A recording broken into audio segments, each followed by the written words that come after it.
Okay. By the way, that's the best bang for your buck in Chicago on sushi. It's that thing right there. There's no sushi. It's all vegetable. Okay. So on this sheet I gave you, this is a ridiculous layout because I was trying to get everything onto one page. So it starts on the... One second. Where did I actually have this? Oh yeah, here we go. Okay, so it starts on the top right of the page that has like this side. Yeah? The top right. Okay, so Rav Itche, this is from a few years ago on Parshas Pinchas. So Diber, you see that over there? Diber al os yud zeira shebetevas Pinchas. Sorry, I got cut off a little bit.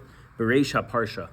So Rav Itche spoke about, this is from the section called Nishmas and Chadatin. So these are not like shiurim he gave or like at Shalosh. This is just kind of like, as I've told you before, the conversations that they kept hold of over the course of Shabbos when he was walking somewhere at his Suda, whatever it is. They just kind of kept, the conversations that came up. So he was talking about the os yud zeira shebetevas Pinchas bereisha parsha, that the letter yud in the word Pinchas in the beginning of the parsha is very small. The hizkir mashakasav habeis Shmuel. Oh, I didn't know so much. This got cut off. One second. Let me read it from. I can at least read it to you clearly from here. Sorry. Okay, so here's what it says. The hizkir mashakasav habeis Shmuel b'shemos. Shmos Gittin, Shmos Anashim, Ospei, that's in parentheses, that's just where it is. Okay, so the Beis Shmuel with regards to Hilchos Gittin, when it comes to keeping track of names, right? Like how do you spell a name on a get, right? Vizelashono, this is what the Beis Shmuel writes. Pinchas Male Yud. Pinchas should be written with a Yud. Like on a get, how do you write the name Pinchas? It's written with a Yud. Kiba Misores Kulam Mileim Chutz Echad. Because when it comes to our Misores of how to write the name Pinchas, they're all written malay, meaning with the yud, except for one time. Okay, the kasav maharshal, im kasav chaser yud, but if you accidentally wrote Pinchas without the yud, kosher, it's still kosher. The ruban kosvim chaser, because most people write it chaser. Umisores achas misayeh lahem. Okay, adkan. Umisores zu sheheyed aleh marshal. So the marshal is saying, this last line of the Maharshal is why do most people write a chaser, and it's okay if you write a chaser, even though really it should be written with a yud? Because there is one misora, there is one tradition that's spelled that we have, that Pinchas is written without a yud. Okay? What is this misores that Pinchas is spelled without a yud? Misora zu sheheyed aleha marshal. The Marshal is saying that we do have a misora to write Pinchas without a yud. Hu de lo kemisora shalanu. That's not the way we have it. Shekol Pinchas Shebetorah Hu Mala Yud. All the Pinchases in the Torah do have a Yud. Milvad Tevas. So now at the top of the paragraph, now that we do have clearly, Milvad Tevas Pinchas Shebereish Parsha Didan. The only place that doesn't have a Yud is the beginning of our parsha. That does have a Yud. Sorry, that does have a Yud is the beginning of our parsha, where it says Pinchas with the Yud. Ba Yesh Yud Zeira. That's a small Yud. Can you spell it normal? What do you say? Smaller than normal, but the yud small. is there, right? Smaller than normal, yeah. That it's written even small. The Amar shemisora zu hi hamisora muvas bezar kadosh. So this is the misora from the Zohar. Shesvirle shekol pinchas shebetorah hu chaser yud. That apparently the Zohar. I hope I'm understanding this correctly. That he's saying that the Zohar says that Pinchas spelled in the Torah should be without a yud, except for the one time that it does have a yud, which is in the beginning of Parshas Pinchas, in which it's spelled small. Even though what the Beis Shmuel had said was that our Masorah is that all the Pinchases are spelled with a yud, that they're all spelled with a yud. So how do we have it in our Sefer Torah? Anyone about Koreh? I didn't print enough. You think it's Ecuador? I could do it if you need it. Anyone know? How do we spell Pinchas in our Sefer Torah? With a yud, without a yud? Without Yud. Without a yud? He said that confidently, but really doesn't know. Is there a tikkun there? That's what I'm looking Is that one without the binding? Is that a tikkun? No. Well, the tip's always underneath.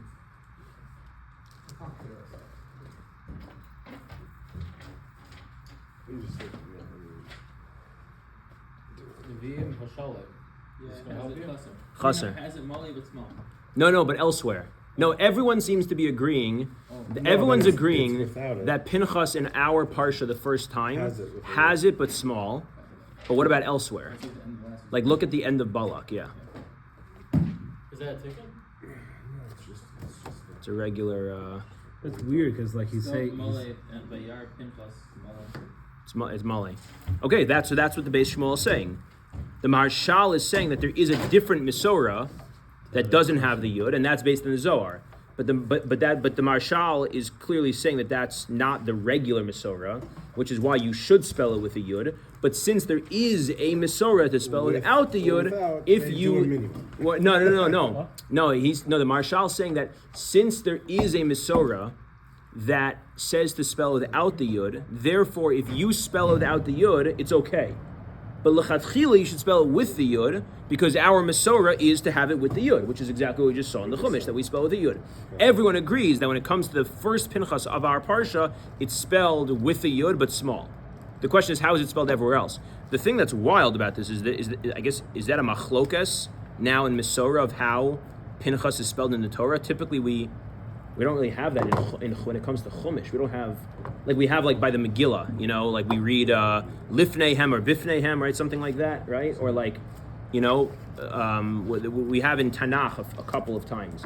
When it comes to Chumash itself, I don't think we have anything that we have an uncertainty as to the letters in the Torah. If I'm understanding this correctly, it's crazy. There was another spot where there's like a yud versus a hey. Yeah? I don't understand. Hold on one second. Isn't he saying here, the Marshal is saying that it's always spelled with the Yud? One sec. The Beis Shmuel first says Sorry, the Beis Shmuel. that it's always spelled. The Beis Shmuel says it's spelled with a Yud. Yeah. And he says, right, meaning in the Sefer Torah they're spelled all with a Yud, except for one time it's spelled without a Yud. But they're spelled. And if you right, happen to spell it's still Yud, kosher. it's okay. The Reuben Kosvin, what's the missing there? The Reuben Kosvim, chaser. But he doesn't. I don't think when he says Reuben Kosvim chaser, I don't think he means Sifrei Torah. He means just people. Right. Meaning, like when you write the name Pinchas, if someone's name is Pinchas, they're not spelling with a Yud typically, right? Okay. And then the Marshal continues to say, and why is it okay, B'di'eved, why is it okay if they spelled it chaser? Because there is one Mesores that supports what they do. I think that's what he's saying. Now, that's Adkan, that's the Beis Shmuel. Hold on, just to point out, the Mesores Achas, Messiah Lahem, would make sense keeping Mesores Kulam Elaim Chutz Echad. Oh, Chutz Echad meaning except for one Mesores. Keep a Mesores cool. No.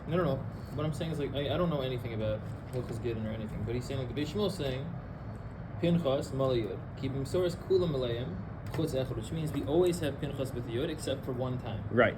Because Marshal, Im Kasav Chaser, Yud Kosher, Dirun Kosim Chaser, okay, whatever that means, Umasoros Achas Messiah Lahem. Does that mean in that one Mesorah, meaning that one time we have it? Oh, that's not how I was understanding it. You could be right. Meaning he's just bringing it as like a siua for the previous line? I thought because of the next line, where it says Umisora Zu Shehayed Allah Mashal He Delok Misora Shalanu Shekol Pinchas Shemator Humalayud Milvat Tebas Pinchas Misora Zu Shehayed Allah Mashal He Delok Misora Shalanu. Meaning what's ours? Shekol Pinchas Shemator Humalayud Milvat Tebas Pinchas Shemarish Parshas Didon. Oh, okay, I understand. It's a huge deal because, like, if you write a name wrong, right, it's not kosher. Like, right, the get is not kosher. Right. And even if it's like one letter missing, to go ahead and say because it's like there is a Messiah, right, it's enough to make the get kosher. Right, like, it's a wild thing. It's right. very wild. He would know. I'm sorry. Yeah, exactly. Right. He writes this stuff all day. Yeah. I'm just. I don't know what he means here. Yeah, I don't know.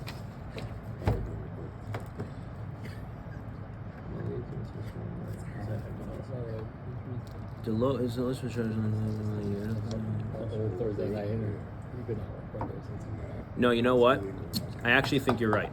Because I think, from the rest of the piece now I'm remembering, that I think you're right. Because I think what he's actually saying is like this, which makes it much less radical than what I thought, so it's good.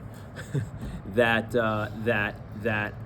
what he's saying is the way you're understanding it. That the Beis Shmuel is saying that Pinchas, our Masorah is that Pinchas in the Torah is written everywhere in the Torah is written Malay, Right. right? Except for one place, I.e. right? And that's why you should write it Malay in general. Good? Right. Now he quotes the Marshal, who's not changing any of that. The Marshal is coming and saying that if you wrote it without the Yud, it's kosher, because most of the because of the Mesorah Achas that has it without the Yud. What's the Mesorah Achas, meaning what's the one time without a Yud? That's the beginning of our parsha. Right. Okay, but now the question is, what are you talking about? That's not what it has in the Torah. In the Torah, the Pinchas, it's a small Yud, it still has a Yud. And so what are you talking about that there's a Mesorah Achas to not have a Yud? There's still a Yud, it's just a small Yud. So what's the pshat? So that's what he's coming to say now, I think, if we're getting it right now. That's what he's coming to say, that this Mesores, that the Marshal is saying, that there's a Mesores, that the Pinchas of our Parsha is without a Yud completely. Not that the I didn't say you had to force yourself to eat it. Not that the Pinchas of our Parsha has a small Yud, but the Pinchas of our Parsha has no Yud. And since there is a Mesorah that holds that there's one place in the Torah to not have a Yud at all, therefore if you wrote this is the Chiddush, therefore if you wrote the get without a Yud, it's kosher. Because there's one Mesorah about one place in the Torah to not have a Yud. And his question is that it really does have a Yud. It does have a Yud. So what he's saying is no, that the Zohar actually holds that the Pinchas of the first Pinchas of this week's Parsha has no Yud. Not that it has a small Yud, it has no Yud. What makes the halacha l'maisa more of a chiddush also, because it's like one shita. Right, and that's the chiddush of the Marshal, is that since there's one shita, that there's one place in the Torah to have no Yud, therefore it's kosher b'di'evet. But the point is that the Zohar is learning that the Pinchas in the beginning of our Parsha is not as a Yud Ze'ira, it has no Yud, it's chaser Yud. Okay. I don't know. Stromer, am I reading it right? Because look at the end of this line. Because he says, now I'm confused again. Because look at the end of the top paragraph on the left side there. V'amar she'misorah zuhi misorah semuvas b'zohar kadosh. What's the misorah in the Zohar? She'svirli she'kol pinchas she'b'torah hi chaser yud.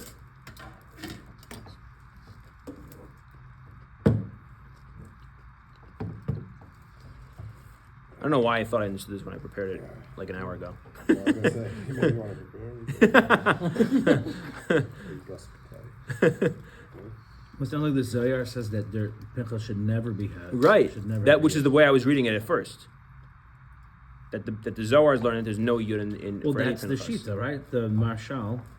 Well, I'm not sure. We're not sure what the shita is. That's what we're confused about.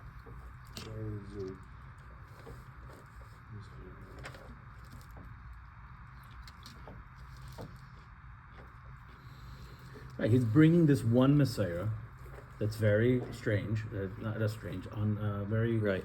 kind of interesting, right? Yeah. And what is that Messiah? Shesvirle, right? That Right. the Zohar holds. Shekol Pinchas, Shekol, which is, it's a wild thing to say that the Zohar holds as never a Yud. Right. Which is On what I any Pinchas. So that's the way I was reading it first. Not the way Shomer Well, was I reading think it. maybe it means meaning. It doesn't change your shot earlier. No, I it think does. This is Masorah Achas Messiah Lahem. I thought it was referring to what we had just said a second ago from the Beis Shmuel. Ki Masoras Kulam Aleim Chosecha, right? And then that one time is going to be what? With no yud. Exactly. But now it sounds like he's saying, if to understand the Marshal, it's what's Masoras Achas Messiah Lahem. Not what we had said before, but to know that there's a Masorah out there, the Hainu, the Zohar, this is Pinchas, is always written Chaser Yud. So then Right? Meaning, no. So then the Mesorahs Achas is not a Mesorah about the first Pinchas in our parsha. It's about a Mesorah about Pinchas in general. Shita, right? And that's why it sounds, I guess, would be more legitimate.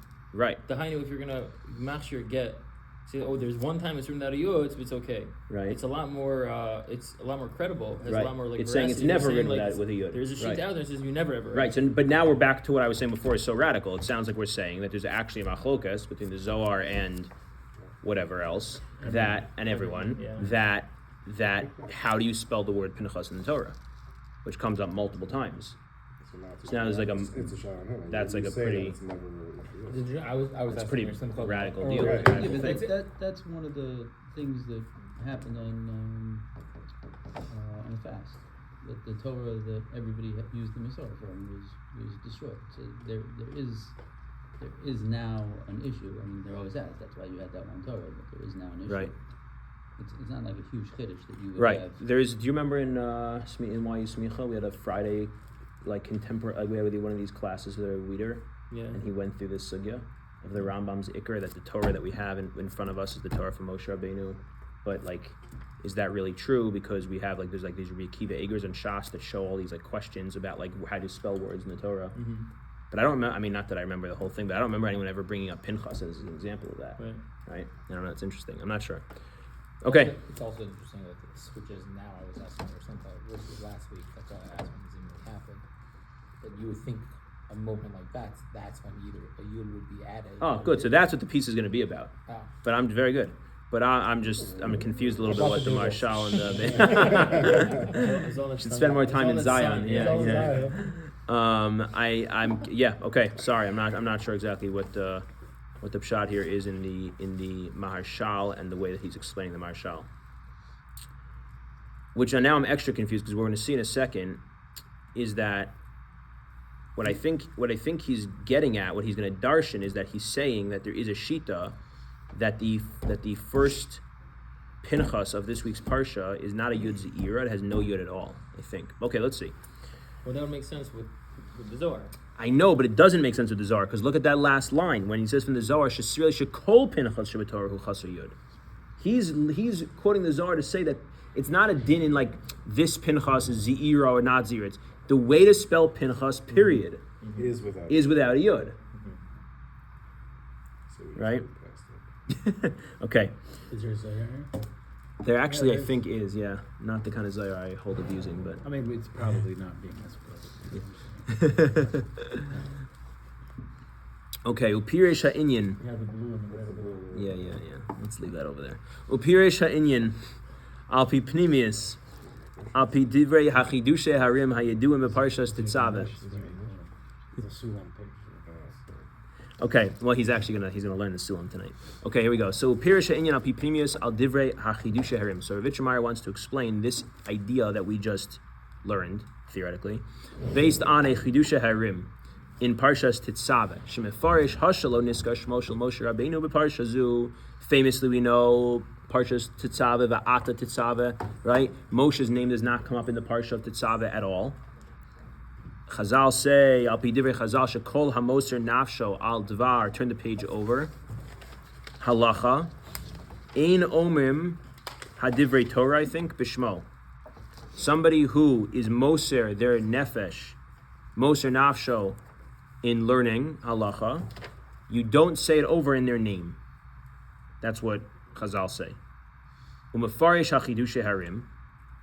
Shekevan shemoser nafsho al ha'inyan, since Moshe Rabbeinu was moser nefesh, harei mis'ale u'mis'atzim v'zocha sheniya echad mamish im hadvar Torah.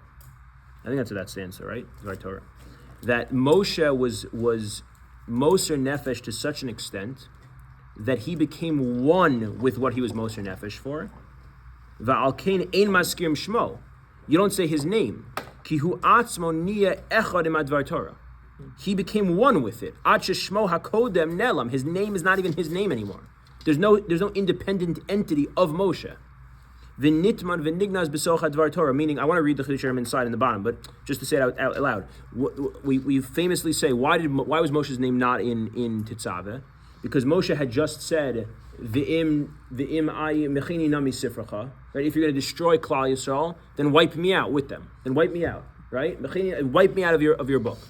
So the Chiddushei Harim says, so that was tremendous Mesiras Nefesh by Moshe Rabbeinu. So now you're telling me his name didn't go in the Parsha? That sounds like a punishment. He's being punished for the Mesiras Nefesh?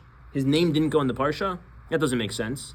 So the Chiddushei Harim explains, no, it's not that he's being punished that his name's not in the Parsha. It's that if you're Moser Nefesh to such an extent, meaning what was Moshe Rabbeinu Moser Nefesh for? Klal Yisrael. Right? If you're not going to keep Klal Yisrael, then don't keep me either. He's Moser Nefesh for Klal Yisrael. So what does that mean? It means that Moshe Rabbeinu is saying, Moshe Rabbeinu was Moser Nefesh for Klal Yisrael to such an extent that there's no such thing anymore as Moshe separate from Klal Yisrael. When you talk about Klal Yisrael, you're talking about Moshe.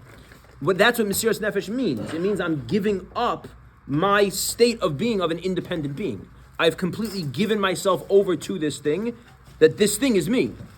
I am this is me. So there's no separate name of Moshe Rabbeinu from Klal Yisrael. So he doesn't have his name in the Torah, in that parsha, because he is that parsha. He is Klal Yisrael. He is the whole thing. There's no separation between them. So that's what he's saying, that's what it means, that someone who's completely Moser Nafsho al Dvar Halacha Eino Mamad Dvar Torah B'Shmo. Because it's not a Gnai that you're not saying his name, it's a Maila. You don't say the name because the name has no separate status, no separate entity.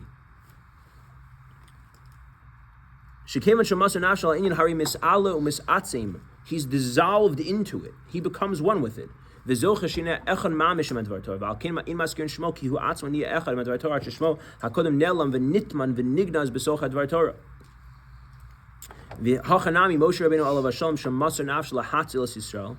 Rabbeinu was saved the Jewish people, but when he said, erase me, it doesn't say his name because there is no separate name of Moshe separate from the Torah of that parsha. Okay, so now he continues. So that's the Chidushei Harim. So now Rav Itche says, "V'hinei yadua she'inyan hayud sheksiv Pinchas," that the letter Yud that's written in the name Pinchas, Merames, at least according to that Masorah, or however we're understanding it, Merames al Shleimus Shmiras Os Bris Kodesh. The letter Yud, it's brought down in many Svarim, he's saying, that the letter Yud is a remez to Shmiras Habris, to a person keeping themselves holy in terms of sexual desires and what they look at and what they do. Shmiras Habris. The letter Yud is a remez, is a hint. If someone has the letter Yud, it's an indication of a person who has kept himself in a holy way. K'de'isa shehashomer briso zochel ha'aras hayud hakadosh shebetevas shakai. That you change from Shin Daled, which is shade, to Shakai, which is the name of Hashem. And Shakai is the name that we talk about when it comes to a bris milah. When by Avram Avinu, by bris milah, Hashem revealed himself as Kel Shakai, right? So the Yud that's added to that word, that Yud is from Shmiras Habris. V'kach kasav habeis Yisrael migor zchus yagen aleinu shahai k'shahaya meora al inyan Shmiras HaKedusha. When the Beis Yisrael of Ger used to talk about Shmiras Habris, hayakori lezeh tihiyeh Yehudi. He used to say to people, be a Jew. Ub'lashon HaKadosh, and in his holy language, the way he used to say it was Zaya Yid, right? Zaya Yud, right? Be a Yud, be a Yid, right? V'hainu, meaning, what was he saying? Sha'idei Shmiras Bris Kodesh, through that, Yair Bo Os Yud HaKadosh. So Ula Pinchas, what was Pinchas doing? There was this Magefa of Znus that was going on in Klal Yisrael, that people, all these things were going on, and Pinchas was the one who stood up, and he put an end to it. Ula Pinchas haya os Yud b'Shemo HaKadosh, b'hi yoso mizera Yosef atzadik. Pinchas came from Yosef. V'haya ba, and we know Yosef atzadik, Yosef was Vayamayin, right? Yosef was the Yesod, Tzadik Yesod Olam. Yosef was Yesod is Shmiras Habris. V'haya bo kvar inyan zeh shel shleimus hakadusha b'bechinas b'koach. So Pinchas, who came from Yosef Atzadik, who was is the symbol of Shmiras Habris of Tzadik Yesod Olam. So Pinchas, who came from Yosef, already had Kedushas Habris, the Yud. He had it b'koach. He had it in potential, because he came from that place. Va'ata, now shezacha limsar nafsho al inyan hakadusha. Now that he was zocha to be moser nefesh on this kedusha, not just b'koach but b'foal, he was actually able to go ahead and be moser nefesh in that way. Nis'ala v'nis'atzem yoser im inyan hakadusha. He became even more one with this kedusha. It was no longer only in potential from his kind of spiritual legacy and inheritance, but it was actualized in his life. So now he activated, he brought to life the kedusha of that yud. So much so that the yud in his name is now a small yud. Hainu b'bechinas hanal, like we just said. Shenis alim v'nignaz bo os yud hayos sheniya me'ucharim inyan hakadusha kolkach ad she'ein nicker b'chitzonius. As we just said, what happens when you completely are moser nefesh for something? It disappears because it no longer has to exist in any independent way. So once Pinchas became so completely and totally immersed in a world of Shmiras Habris, of Kedusha, the Yud became smaller. Right? Doesn't that sound like the opposite of the way it should be? It's almost like it's working within both Gersos. The Hainu, if you want to say it's Pinchas Malay with the Yud, so now when he's doing it, it becomes Smaller. Hainu Hach. Right. He doesn't need that Begiloy. And if you want to say like the Zohar that there was never a Yud, it's all Bekoach. So now that he's doing this Maisa, it's coming out like it's a little bit, but now you see that this is who he was. Right. So that's kind of the direction I think he's going to go in. Cool. Which is very cool, right? But before getting to that, offhand, it seems like confusing, right? I would have thought it should be the opposite, right? I would have thought the second one you just said made much more sense, right? I would have thought, if you're telling me that he had the Yud B'Koach in potential, but he didn't manifest it yet, so then his name would start Pei Nun Ches Samach with no Yud, and then I would think that when he goes and he does this act and he stops this nus, I would have thought that now the Yud will be revealed. Now we'll have a Yud. Or maybe it would be a Yud Ze'ira before, because it's B'Koach, and now it'll be the Yud Shalim. So either way, I would have thought that if there's any spot, according to what we just said, if there's any spot that the Yud would be Malay and would be whole, it'll be right here. And yet this is the one place that the Yud is either small, or maybe it's not even there at all, according to, I think, what we were saying. Right? So what's going on? Well, that's Pshat in the Zohar. The Zohar says the reason there's no Yud ever, because that's who Pinchas was. Pinchas was so Ma'aser Nefesh that there should never be a Yud. Like that's his Pshat in that one Shita. So it does work for both. Right, but wouldn't you think that if we're saying that, wouldn't you think that if that would mean that he would have the Yud? Like what he just quoted from the Ger Rebbe, right? From the Beis Yisrael. What did the Ger Rebbe said? Tia Yehudi, meaning be a Yud. So wouldn't you think that Pinchas should have a Yud?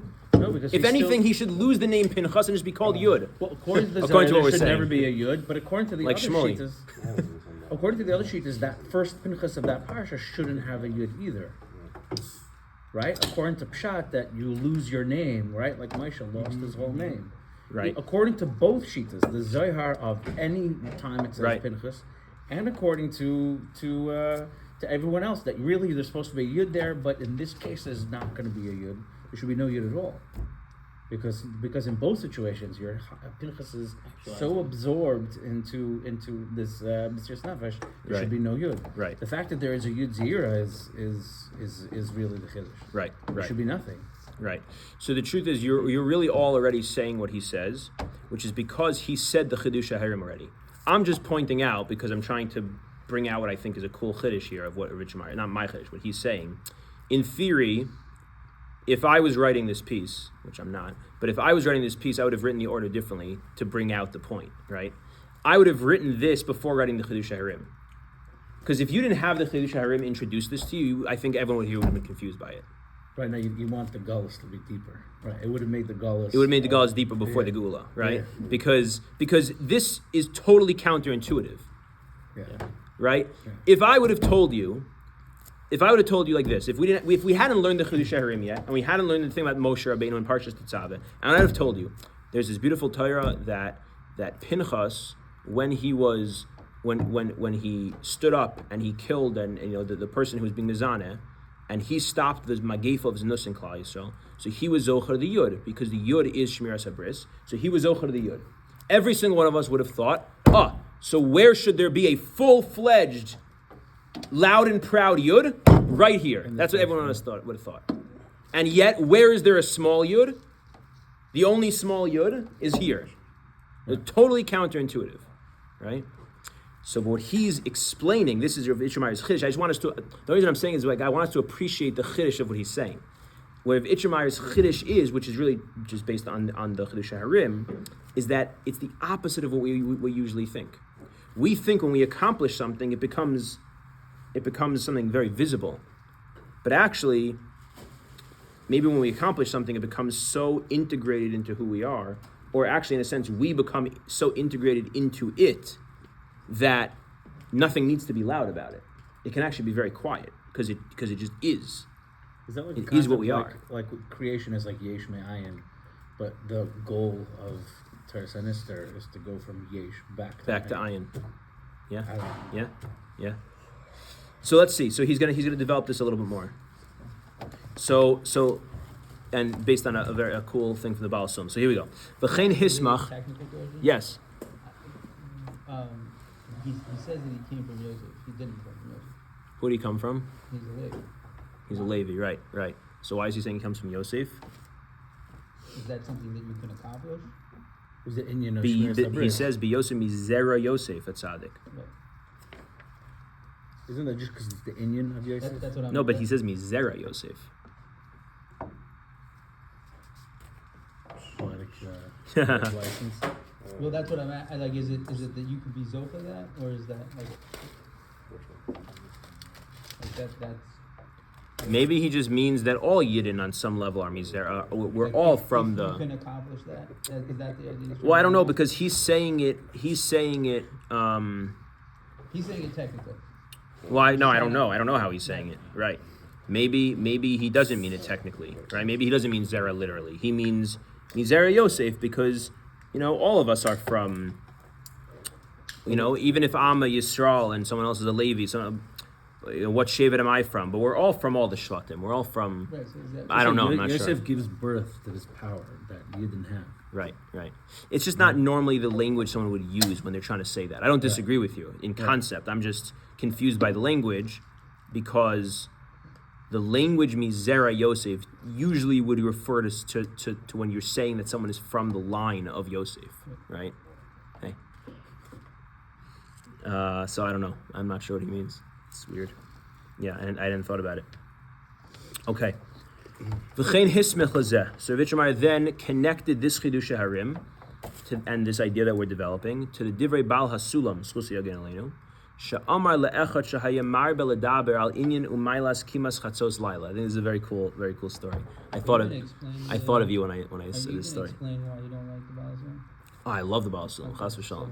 Chas v'shalom. No, the what? I'll tell you after. Yeah. So you're not.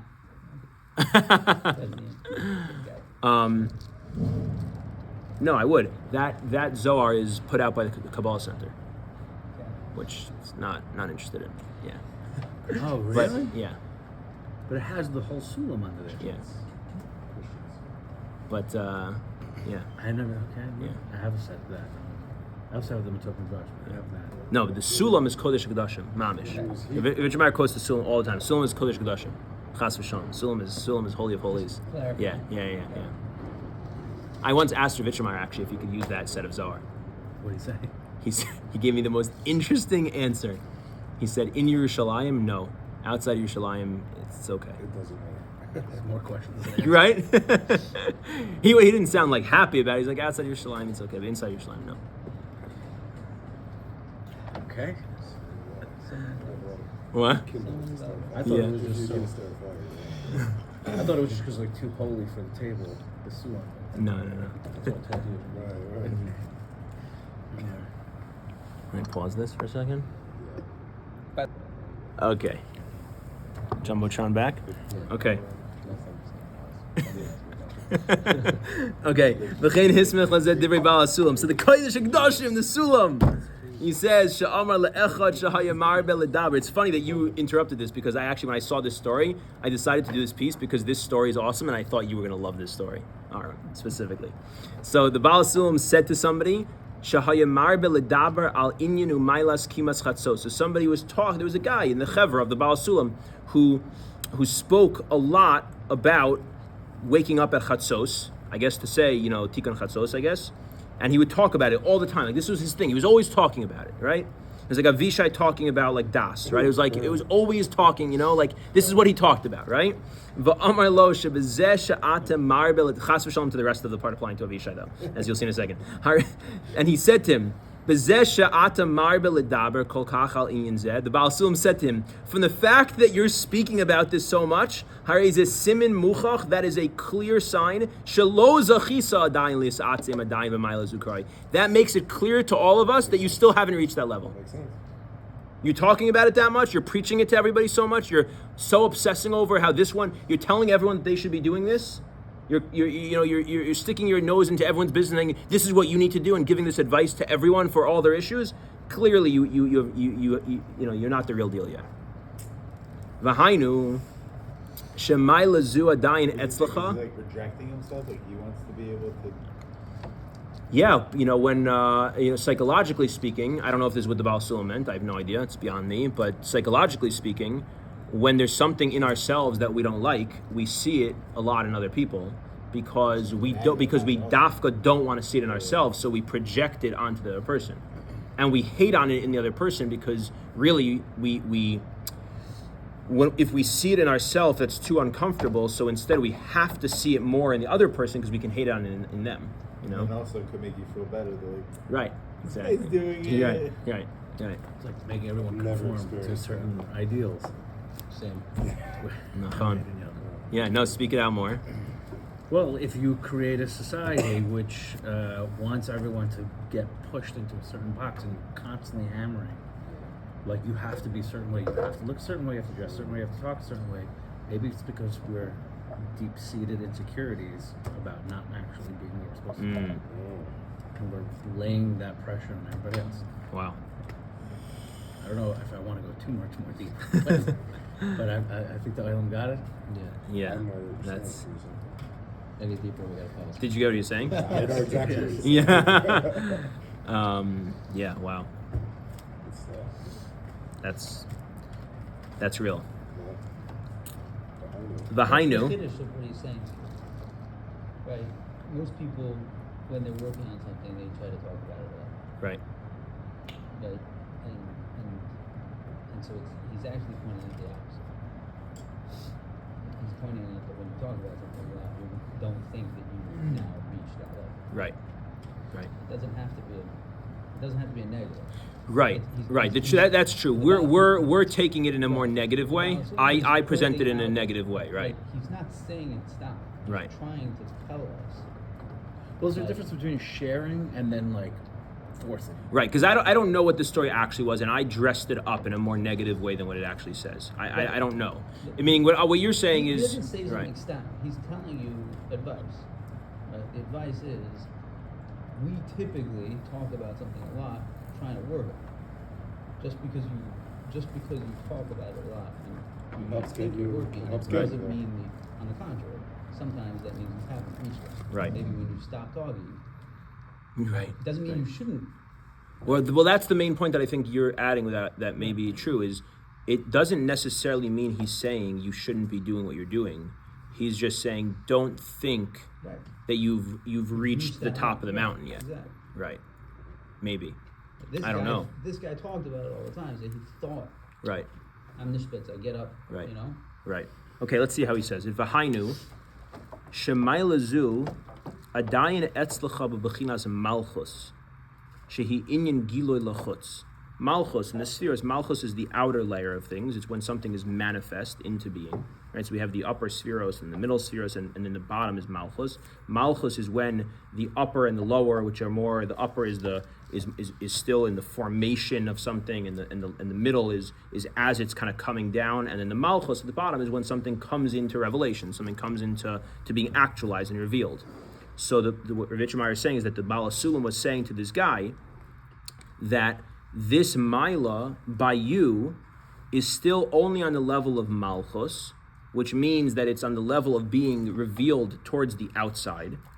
She'im haisa etzlecha maila zu me'uchedes benafshecha b'shleimus, if you would bring this maila inside yourself and it would be internalized, because the truth is, I guess, in this sense, he's actually setting up the spheros the opposite of the way I just said, because sometimes we talk about them top down, meaning the way I just said, which is the formation is in theory, and then the middle is that it's starting to become part of us, and then the malchus, the bottom, is when it becomes actualized in action. But he's saying it almost the opposite. He's saying malchus is, it's the same, but it's the opposite but the same, right? The malchus is the bottom. Malchus is when is the action. It's the outer layer of something, but you could be doing it on Malchus level, but not have it on a Midos level, because it's not actually internalized yet. Or you can have it on a Malchus level, but not have it on a Mochen level. You don't have any thought around it. So a person can be putting on tefillin, but they're putting on tefillin on the level of Malchus. They're not connecting to anything in the tefillin. So that's a level of Malchus. It's good, but it's level of Malchus. It doesn't have the inner dimensions to it. If they're not feeling anything, they're not thinking anything. They're just doing the action. So that would just be called That would be called the level of Malchus. In this terminology, in this scheme of it, as opposed to if they do it also having what would be called the midos of the spheros, would mean that they have feeling behind what they're doing, and if they have the mochen of the spheros behind it, it would be that they have thoughts and they have concepts and imagination and ideas are going on in what they're doing. Okay. The level of malchus is it's just on the outside. So Rav Meir is saying that what the Baal Sulam was saying to this guy is, if you're talking about this thing so much, what that shows us is that for you, your relationship to this thing is only on the outer level. That's why you're talking about it so much, because the talking about it is malchus. That's the outside level. You haven't brought it into yourself yet. It's you have a relation. That's like what Aaron was saying. It's not necessarily a negative in and of itself. It's just external. It's just that it's on an external level. It's everything it's everything you're observing. Right. Whether it be in yourself or your actions or somebody else. Right. And it's not inside of you yet. It's just on the outside. Right? Because she'im haisa etzlacha maila zumu chedes benafshecha b'shleimus, if this maila was actually now inside of you, it was internalized, you became one with it, muchedes, right? You became one with it. Lo hayisa yachol lidaber kol kach al inze begali. You wouldn't even be able to talk about it so much on an outside level. Okay, we'll come back to the whole thing, but let's just keep going. He says something so interesting now. V'shal echad talmidim. So one of the talmidim then asked Rav Meir as he was explaining this. Right, it's kind of cool. You see like the whole conversation. So one of the talmidim was asking Rav Meir as Rav Meir quoted the sulam, and as he explained the sulam, one of the chevra there asked, "Hold on, halo ra'inu tzadikim shayu midabrim al inyan mesuyam harbe." We know there were many tzaddikim who had their thing of what they spoke about, right? Kavishai speaks about das. He's a tzaddik, right? People have, the tzaddikim have their thing of what is their thing that they talk about. And they talk about it a lot. Ulam mashal, and he gives an example. Maran achafetz chaim, zchus yagan elinu, shemasar nafshel kol yamav la'or b'nei yisrael kadosh malzihiros mechatam hanoram shel kabbalas lashon hara. V'otzaz shemra, v'yisurim achlokes, v'sinas chinam, ha'ma'akim esagula. The Chavetz Chaim, he dedicated his life to talking about these inyanim. Lashon hara, sinas chinam, right? Not having machlokes, v'otzaz shemra, all these inyanim. Umevim kol atzaros yosem mikol avanos hachamurim shabolam. And the Chavetz Chaim stressed, these are the things that are keeping the geula away. These are the avonos chamurim. Ukamoshe herich, or these are more than the avonos chamurim. Ukamoshe herich bezeharbe b'chol sifar of akdoshim. The Chavetz Chaim wrote so much about this. V'ha'im neima, and are we going to say based on this Baal Sulam? Are we going to say about the Chavetz Chaim? Shezu hochacha shelo zacha Chavetz Chaim le'inyan zed d'shmiras hadibor v'chulei b'shleimus chas v'shalom. Would you now say, based on the Sulam, that the Chavetz Chaim talking about Lashon Hara so much means that Chas v'Shalom, to say that the Chavetz Chaim then obviously wasn't on the level of really internalizing the union of Shemiras HaLashon? You wouldn't say that. So how do we understand what the Baal Sulam is saying? Yeah, you hear the kasha. It's a good question. It's an amazing question. Saying before, it's like you could look at it two ways, right? There's you set up the story negative, right? But maybe it's nothing wrong with doing that, right? But the Baal Sulam was making it sound like there is something, right. Or even if I set it up negative, but at the very least, the Baal Sulam maybe is not saying it negative, but the Baal Sulam is saying that there's something missing, right? So even if you take the most positive reading of the Baal Sulam, you still have a major kasha from the tzaddikim who had their inyan, l'dugma the Chavetz Chaim, right? That's what the Talmud by Rav Meir was asking. So what does Rav Meir answer? V'ana moreinu. So Rav Meir answered, "Shebevadei b'chiyai gavna shiny." Clearly, there's a difference in the types of situations. She'adarabba shezesh hayatafkido hamiyuchad shel Chavetz Chaim. The fact that a tzaddik speaks so much about something, for example, the Chavetz Chaim speaking so much about something, that shows that the tzaddik was plugged in and understood that my unique path in this world, my unique purpose of being here. What I'm supposed to bring down into this world is this inyan. That's my tafkid here. Ba'olam, in the world. Lahotzi u'legalos u'lefarsem inyan zel l'chol olam. To bring this out, publicize it, and to reveal this to the whole world. The Bechinas Merkava, l'sviras hamalchus. To be like a Merkava. Shetafkida legalos lefarsim barosh kol chutzos is kol hamidos elyonos, like the sphere of Malchus, but Malchus in the good way, right? Meaning, it kind of goes back, the way I'm understanding it, it kind of goes back to what the two ways that I set up before the relationship between Malchus and the other spheros. Malchus can be the bottom of the line, or Malchus can be the beginning. Malchus as the bottom means that I'm deeply, deeply connected to a certain idea, right? Like just to take, for example, that we have Chachma Bina Das. Chachma Bina Das means that I have Chachma, I have an inspiration of a certain idea, right? I have a newfound appreciation, a light bulb, epiphany moment went off about the importance of being genuine in my Avodas Hashem, let's say, okay, for example, right? Being genuine about what it means, being authentic, what it means to serve Hashem, not just conformity, I had epiphany, that's my Chachma moment, okay? Now, Bina is going to be that as I'm thinking about the inspiration of this epiphany, Bina is, I have all these questions on, okay, but if I have to be so authentic, how does that fit into a halachic system? And now I start questioning, right? I'm just giving an example, right? I start questioning my moment of inspiration. So the Bina comes and starts to question the Chachma.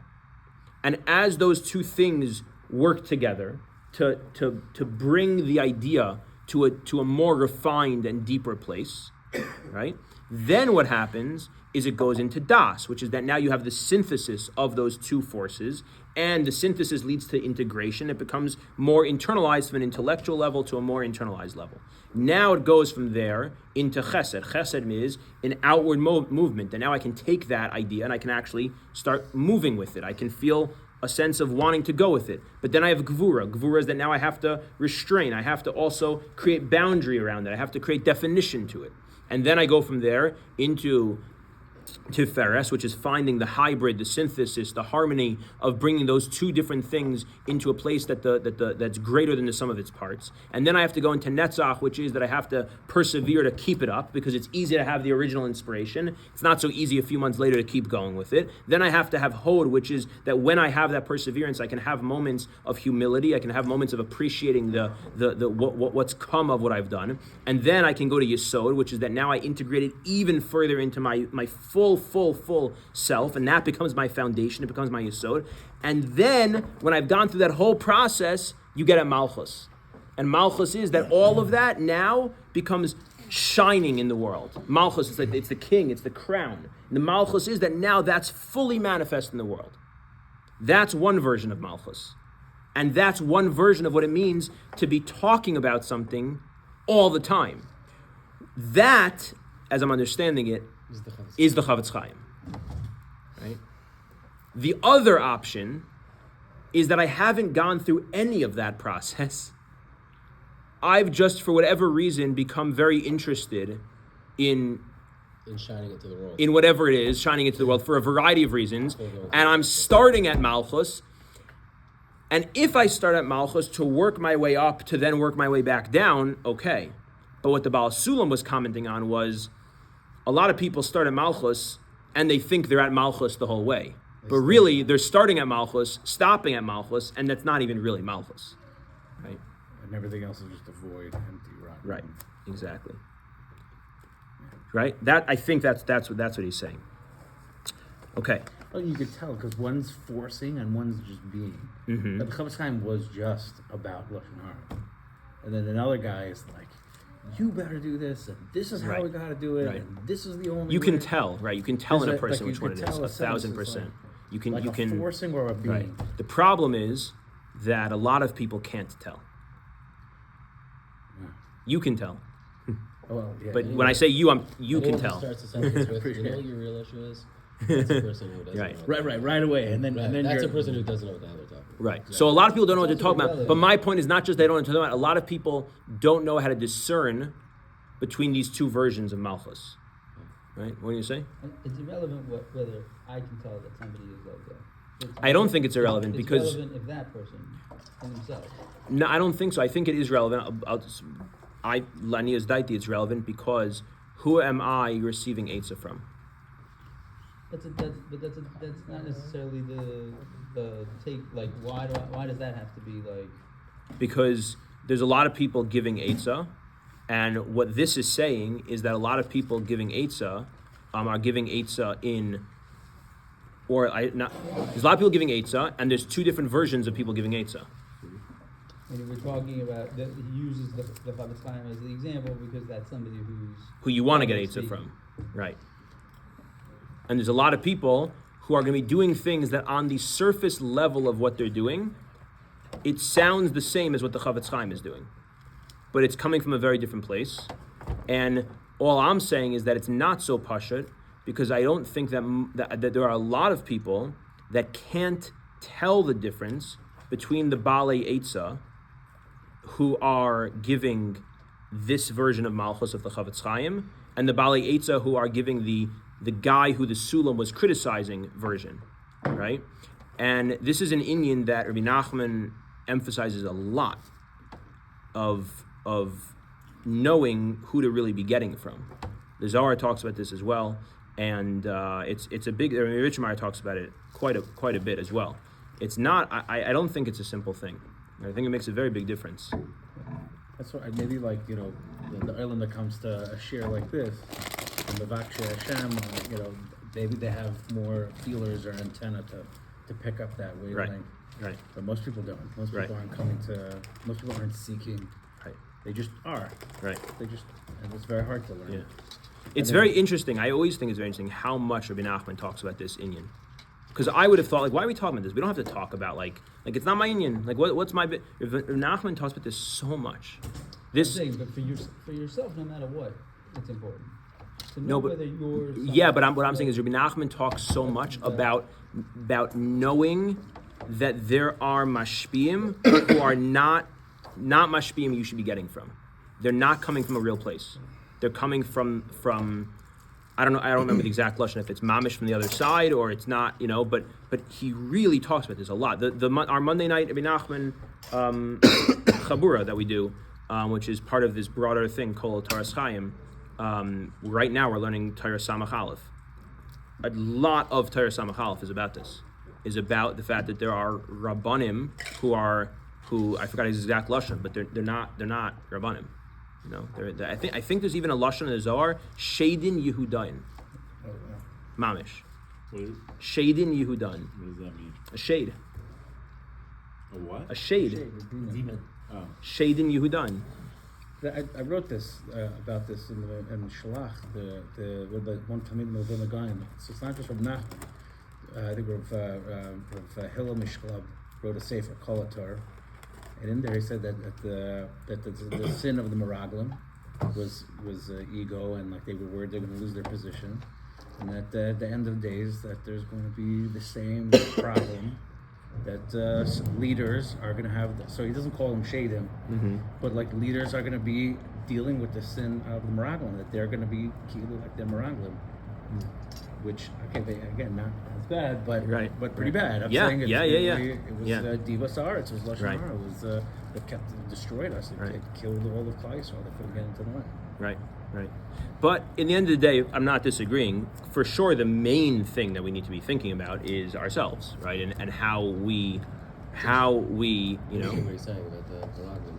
You were saying the sword. Yeah. This concept of Malchus, where it calls it bachutz. Yes. Right. On the like, mamish the chitzonius of it only. Right. Not looking deeper. Right. He's referring to the Sfas Emes that we learned years ago that by the Meraglim it says they went lasor es haaretz, and the Sfas Emes says that lasor, which means to see, is specifically means to see on a very surface level of seeing, which is why v'losa suru achrei levavchem achrei einechem, right? So it's connecting that to this, right? Because it's on the Malchus level, but the version of Malchus that starts and ends at Malchus, not the version that Malchus flows from the whole. Factors the depth. Right. Wow. Okay.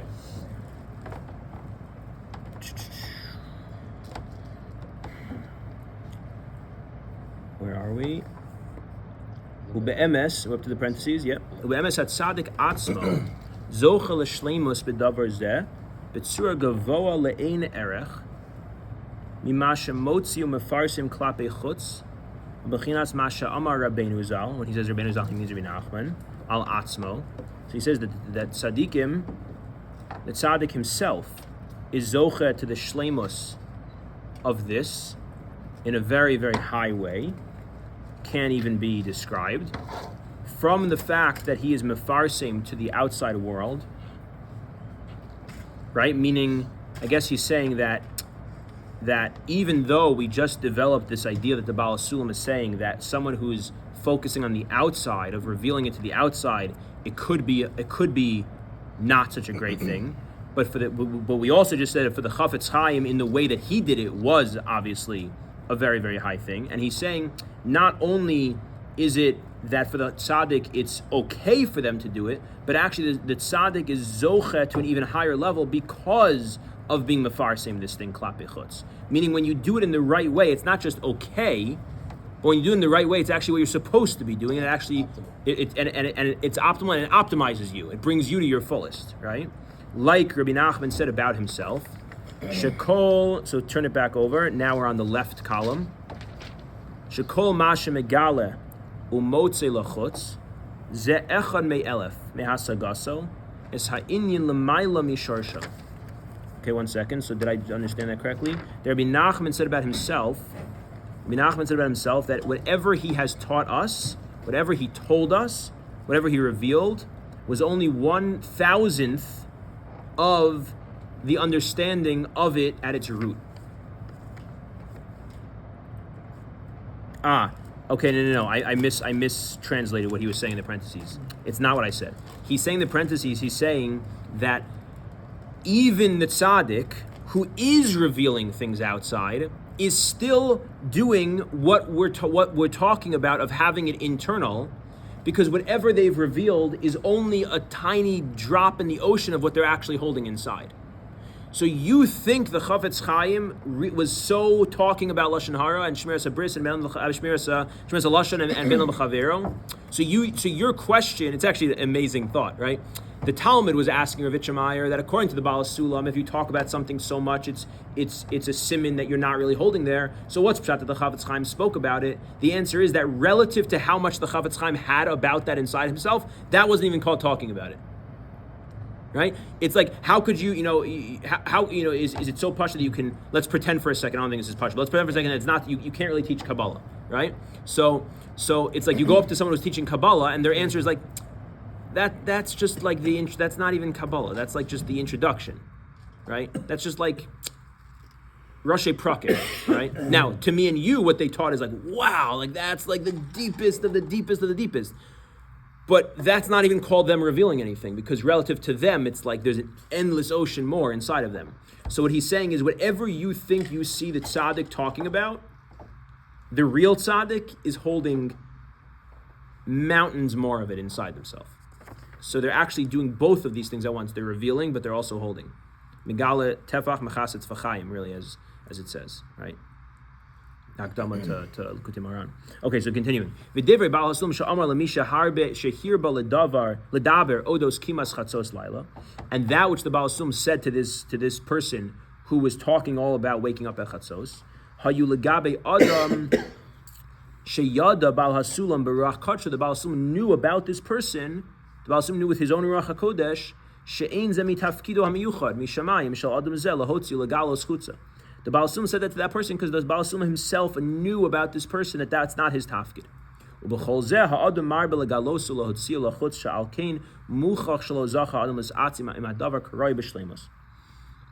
And so since the Baal Sum knew that that's not really what this person is supposed to be doing, if he's talking about it so much, it means that he's not really connected to it.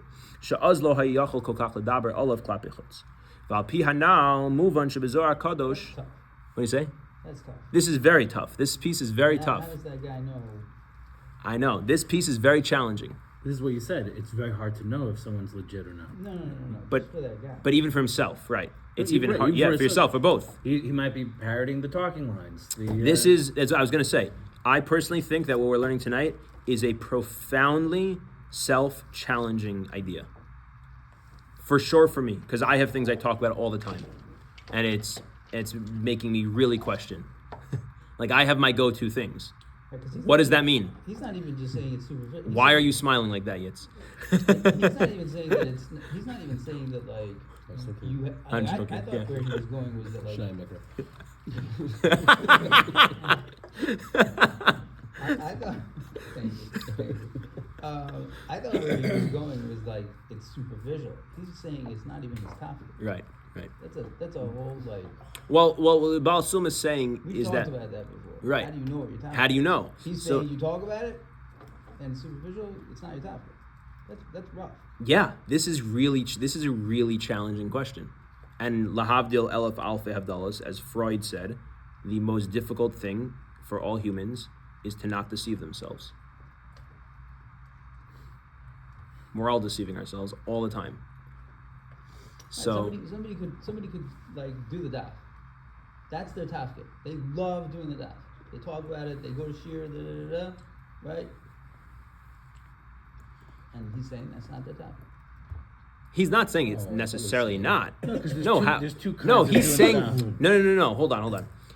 I think what he's going out of his way to say is to actually tone it. I still think this is a profoundly challenging concept, but I think what he's going out of his way is actually to tone it down a little bit, because the way he formulates it here, I noticed this because I thought it was going in the way you just formulated, which I think goes a step further. But he specifically formulates it the other way, which is that he's saying the reason the Baal HaSulam criticized the guy is because the Baal HaSulam knew with his Ruach HaKodesh that this is not the guy's tafkid.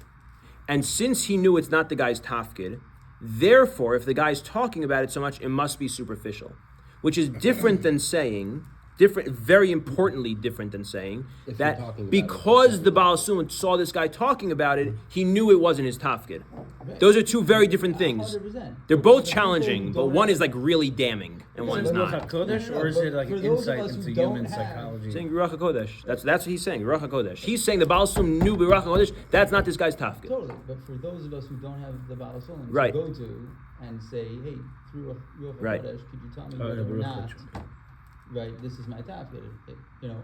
No, but my point is, How is this- I don't know the answer of how we're supposed to know, but I'm just saying the upshot of this paragraph is not to say that if you're talking about it a lot, it must not be your tafkid. That's what I'm saying, No. right? Yeah. Because and he's specifically formulating it around the saying that, right? Maybe, I mean, for us, as a practical takeaway, it's like, look at what you're doing. What are you talking about a lot? And like, ask yourself, like, am I forcing this? Right. Like, am I pushing this too hard? Like, am I doing the daf, or am I like, there's a guy that constantly bothers me about why I'm not doing the daf? He hasn't said it. It's like, he leave me hasn't alone, said that like- this guy like- didn't get up and learn. Right. Right, there's nothing wrong with doing daf. There's nothing wrong with talking about how exciting the daf is. That's what's crazy about this. The guy probably got up every day at Chatzos, said Tikkun Chatzos. Right. But maybe why learned does he some why? things. So, but why does he have to talk to everybody about it? Why is it to push on other people? That's what's tough about this. Yeah. He was doing the avodah Right. just because he was talking about it, Right. right? But I think it's more than just talking, right? And, it's and then imposing on others. it would almost be easier Right. for me. Right.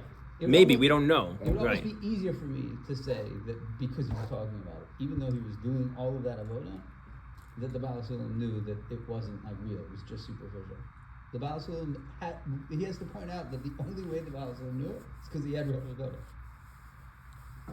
How many I don't- people right. are ramming an agenda, maybe it's not for the camera, but ramming an agenda down someone's throat, and they are actually doing it, and it's still problematic. Right. Agreed. I'm asking. Yeah. Right. But You that's still have hard. to come Like, to Ruach HaKodesh. no, you're saying a point. It's like the guy's doing it. The guy's doing Tikkun Sos every single night. He's I going think through that the whole I thing. think the Ruach HaKodesh thing is brought in here.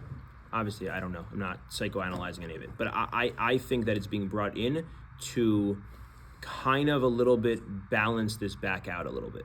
But I don't think it means to undermine the whole thing. Meaning, I do think that there is a critique here that is being thrown at us, which I think is profoundly challenging, that he wants us to question ourselves on.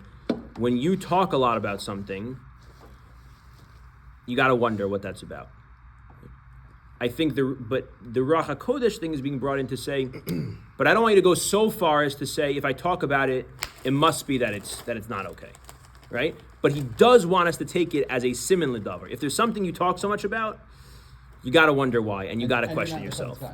You're right, and you got to question yourself. Yeah, doesn't mean the answer is no, but you got to question yourself.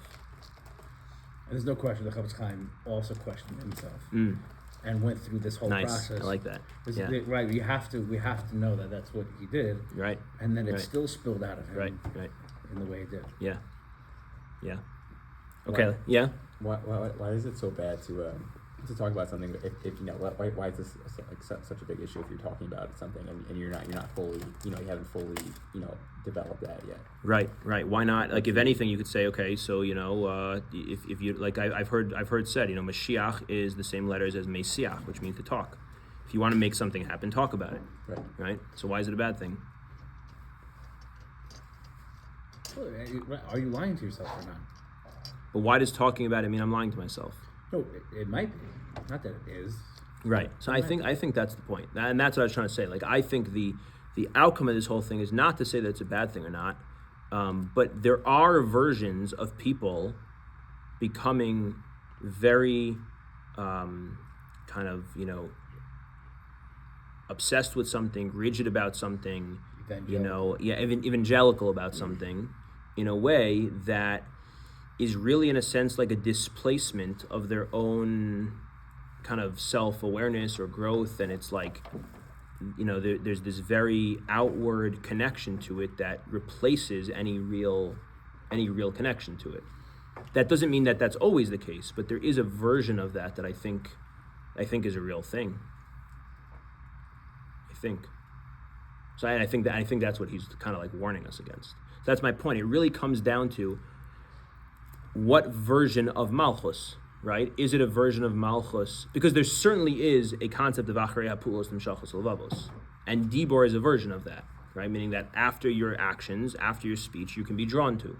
So I'm not saying that I don't think the upshot is that it has to be that the Malchus is the end of the line because it started from Chachma and it went through that whole. It could be it starts with Malchus, but what's your kavana when you started in Malchus? Is it I'm faking it until I make it because I want to make it?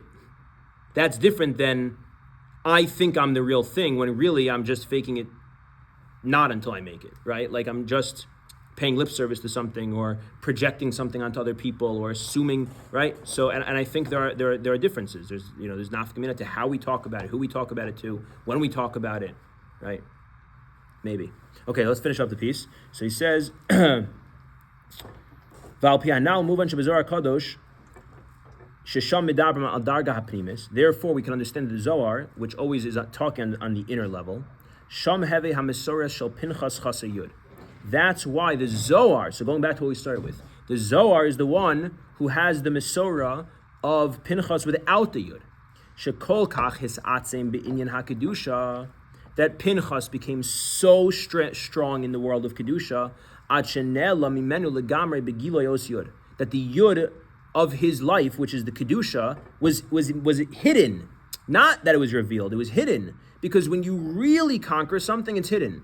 Which I think, I don't know exactly the upshot, because sometimes when you conquer something, you have to reveal, like the Chavetz Chaim, like we just said. I'm not saying anything practical. I have no idea how to know when a person's supposed to do one thing or another. But this concept is such a powerful concept because it goes against the grain of everything that I think we are used to in Western culture and everything we're used to in the way that Western culture has infiltrated from culture.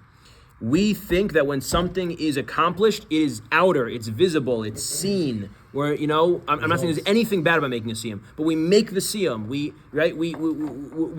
We're getting into the best place. It's all so outer. Walk the walk, talk the talk. What he's saying is that if something is really accomplished, it's completely hidden. It's completely hidden. You don't even see it. When Pinchas actually got the Yud is when his name had no Yud in it. Because the Yud is so inside him. Where's the Yud?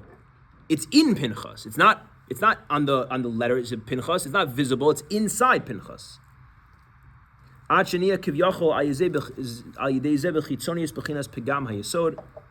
Let's skip these parentheses. Go to the end. The parentheses there. Bechinas divrei Rabbeinu Zal, as Rabbi Nachman says, al Maimer Chazal, kol hashirim kodesh v'shir hashirim kodesh kadashim. That Chazal say that all the shirim are kodesh, but shir hashirim is the holy of holies. Zel shon kadosh. And Rabbi Nachman says about that sheyesh tzaddik gadol ma'od. You should know that there's a tremendous tzaddik. She'ein ha'olam yachol lispol kedusha. So there's a tzaddik that the world can't handle. Al kain hu mis'alim ma'od. That tzaddik hides himself. Ve'ein roa mimenu shum kedusha precious. You say you don't see anything special in him. He might be the guy in shul who looks like the Nebuch. Zemach mas godel kedusha so ma'od. Really, it's because he's actually at such a high level of kedusha that none of it's even visible. Mezebechinas kol hashirim kodesh. That's the level of all the songs are holy, but Shir Hashirim is the holy of holies. Nimsa sheshir hashirim hu kodesh kadosh ma'od yoser harbe mikol asfarim. Shir Hashirim is the most holy of all the books.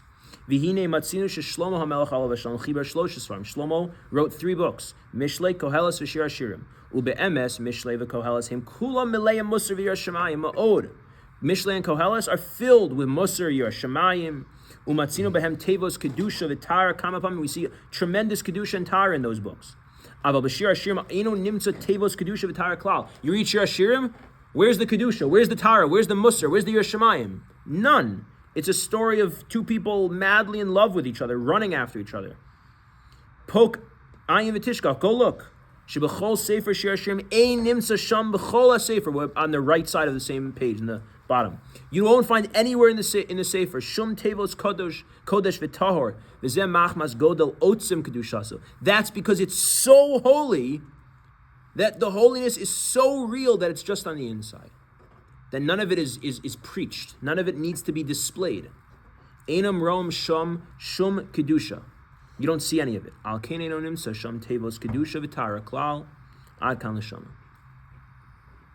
V'hainu b'bechina hanal. And on this level that we're talking about, Shlomo HaMelech HaLashem his'alav and his'atzim kol kach b'madregas HaKedusha k'shezach lichtov v'Shir Hashirim. When Shlomo HaMelech wrote Shir Hashirim was when he was on such a high level. Ad shebechitzonius nis'alma mishir Hashirim l'chinas HaKedusha l'gam. That's why none of it's visible. Acha emes shezuhi tachlis HaKedusha shehi dargas HaKedusha shel asid level k'di isa b'zar HaKadosh shekol hasodos del asid level genuzim b'megillas Shir Hashirim. That all the secrets are actually hidden. All the secrets of the time to come are hidden in Shir Hashirim. And so that's why he's saying, going back to where we started, that's why, according to the Zohar Kadosh, that speaks to this inner level, that, again, we were very confused in the beginning what exactly it's saying, but I think that according to the Zohar Kadosh, the Yud by the name of Pinchas, that Pinchas is actually spelled without a Yud at all, because the Yud, which is Kedusha, is completely enveloped inside of him. It's so real, it's so part of him, that you don't even see it.